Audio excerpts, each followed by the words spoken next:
ہماری گفتگو کا سلسلہ اللہ تعالیٰ کے پاک نام سے چل رہا ہے۔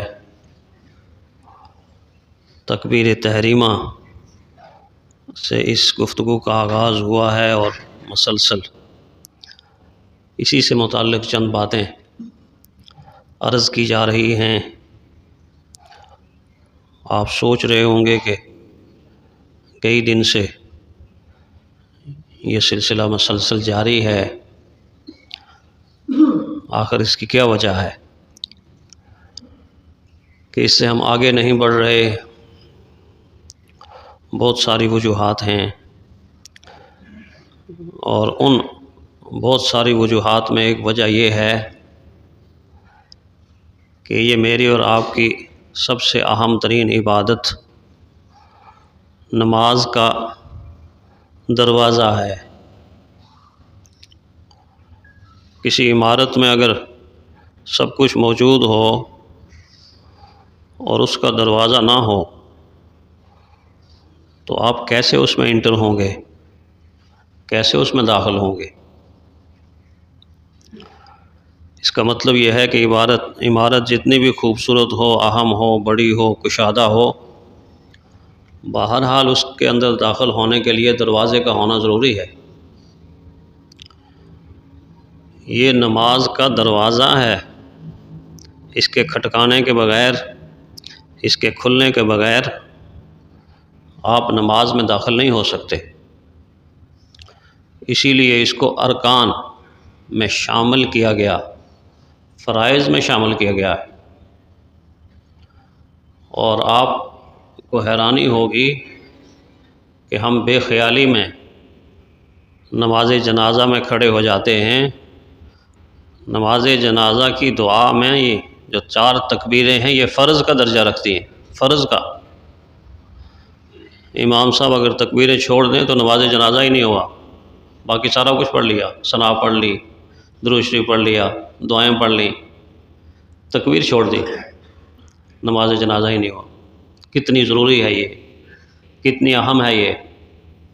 کبھی آپ دیکھتے ہیں کہ جب 9 ذی الحجہ کا دن آتا ہے تو فجر کی نماز کے بعد سلام پھیرتے ہی میری اور آپ کی زبانوں پر کیا خوبصورت ترانہ جاری ہوتا ہے، اللہ اکبر، اللہ اکبر، لا الہ الا اللہ، واللہ اکبر، اللہ اکبر، وللہ الحمد۔ پڑھتے ہیں کہ نہیں پڑھتے؟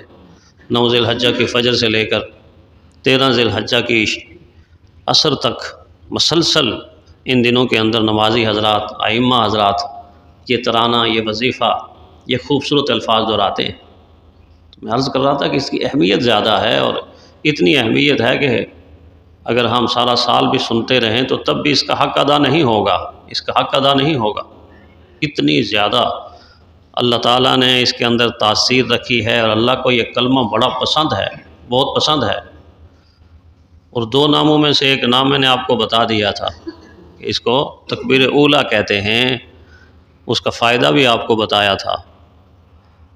نقصان تو اتنا ہے کہ میں آپ کو بتا نہیں سکتا، یعنی اس کے چھوڑنے کا نقصان اتنا ہے کہ میں آپ کو بتا نہیں سکتا۔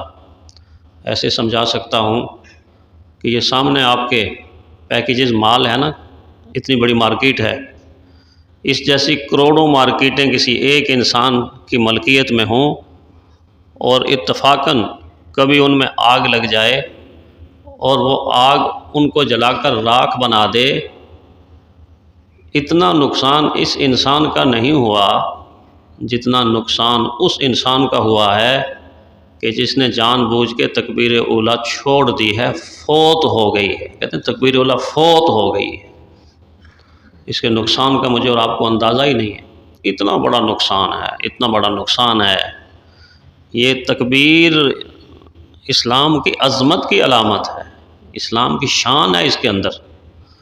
علامہ اقبال رحمۃ اللہ علیہ نے نہیں کہا کہ دی اذانیں ہم نے کبھی یورپ کے کلیساؤں میں اور کبھی افریقہ کے تپتے ہوئے صحراؤں میں، شان آنکھوں میں نہ جچتی تھی جہانداروں کی، کلمہ پڑھتے تھے ہم سائے میں تلواروں کی۔ یہ شان تھی، اتنی عظمت تھی۔ اور آپ حیران ہوں گے کہ صرف اذان سن کر اگر دین اسلام لانے والوں کی تعداد کو آپ شمار کریں گے تو وہ سینکڑوں ہزاروں سے زیادہ تجاوز کر جاتی، صرف اذان سن کر، بشرطے کہ مؤذن کا لہجہ اور آواز خوبصورت ہو۔ مؤذن کا لہجہ بھی خوبصورت ہونا چاہیے اور آواز بھی خوبصورت ہونی چاہیے۔ ابھی مولانا نے تکبیر کہی ہے، لطف آ گیا ہے، سرور آ گیا ہے، دل ٹھنڈا ہو گیا ہے۔ تو یہ اسلام کی بہت بڑی عظمت ہے، علامت ہے۔ آپ میں سے پڑھے لکھے لوگ جانتے ہیں، جو تاریخ پڑھتے ہیں، کہ افغانستان کے اندر جب روس کو شکست فاش ہوئی اور ذلت کے ساتھ افغانستان چھوڑ کر جانے لگا، تو اس کا آخری دستہ فوج کا جب رخصت ہونے لگا تو اس فوج کے دستے کے ایک کمانڈر نے پیچھے ہٹ کے ایک افغانی سے پوچھا کہ یار باقی ساری باتیں سمجھ آ گئی ہیں، حالانکہ سمجھ نہیں آنی چاہیے تھی، بڑی سپر طاقت تھی اس وقت، روس تو بہت بڑی سپر طاقت تھی۔ تو کہنے لگا اور باتیں تو سمجھ آ گئی ہیں، لیکن تم مجھے یہ بتاؤ کہ تمہارے پاس جتنے بھی ایٹم ہیں، یعنی قوت کے سامان ہیں، ان میں سے یہ اللہ اکبر یہ کون سا ایٹم ہے؟ یہ کون سا ایٹم ہے؟ تو افغانستان کے اس سپاہی نے، اس مجاہد نے کہا یہی تو وہ ایٹم ہے کہ جس کا پوری دنیا مل کر مقابلہ نہیں کر سکتی، پوری دنیا مل کر مقابلہ نہیں کر سکتی، یہی تو وہ ایٹم ہے۔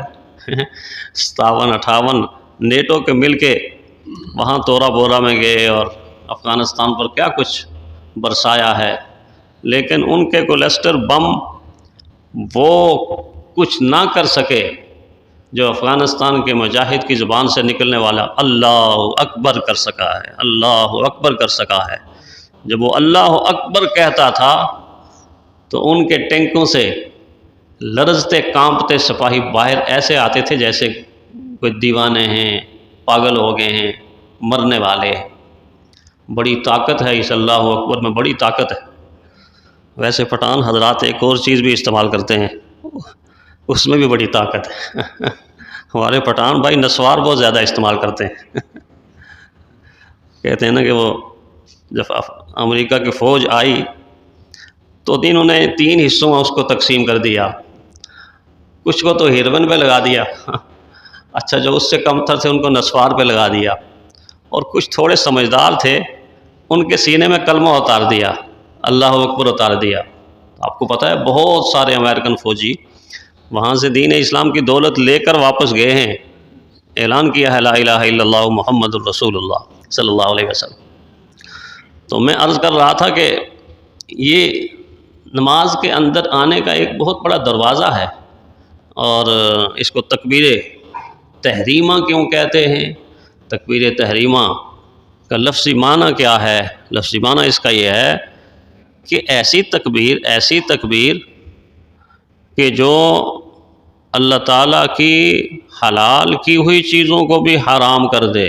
حرام تو پہلے ہی حرام ہے، لیکن اس تکبیر کے اندر ایک ایسی تاثیر اللہ نے رکھی ہے کہ کچھ وقت کے لیے مومن پر وہ چیزیں جو عام طور پر حلال ہیں ان کو حرام کر دیتی ہے، ان کو حرام کر دیتی ہے۔